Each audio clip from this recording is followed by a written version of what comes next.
Pelajaran kedua yang gua ambil di 2025, ya, ini sebenarnya gua ambil dari film ya, atau novel dari Dune, karyanya Frank Herbert, yaitu fear is not real, ya. Fear is the mind killer, itu gue belajar. Ketakutan tuh nggak ada yang pernah real. Ketika lu teman-teman semua mau mulai sesuatu, ya, kalian takut, itu nggak ada yang real gitu. Keluarga kalian, kalian takut ngomongin apa, itu cuman ada di kepala kalian. Kalian ngerasa ketika, "Oh, gue mau mulai usaha nih, gue mau mulai berinvestasi," tapi gue diejek sama teman-teman, gue diejek nonton edukasi sama orang lain. Orang tuh nggak ada yang pernah peduli sama lu, ya. Lu tuh ada di spotlight bias ketika lu ngerasa dunia itu berputar di lu padahal nggak ada yang pernah peduli. Ketika lu jalan di mall tuh nggak ada yang pernah peduli sama lu.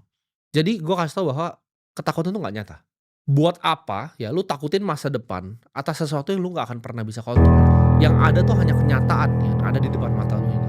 Ya, di detik ini kenyataan tuh yang ada. Ketakutan di masa depan tuh nggak ada, ketakutan di masa lalu tuh juga nggak ada. Yang kita bisa kontrol tuh cuman satu, ya dunia luar kita nggak bisa kontrol, yang kita bisa kontrol adalah pikiran kita. Kita mau maju atau kita nggak mau maju. Dan gue belajar tahun 2025, ya kan, gue hidup di mana gue itu nggak pernah pengen gagal, gue orangnya sangat kompetitif ya. Ternyata nggak ada yang masalah, ternyata gagal itu bahkan nggak semenakutkan itu, ya. Ketika kalian bikin sesuatu terus gagal itu nggak semenakutkan itu. Ketika awal-awal gue di karir gue takut gagal gitu.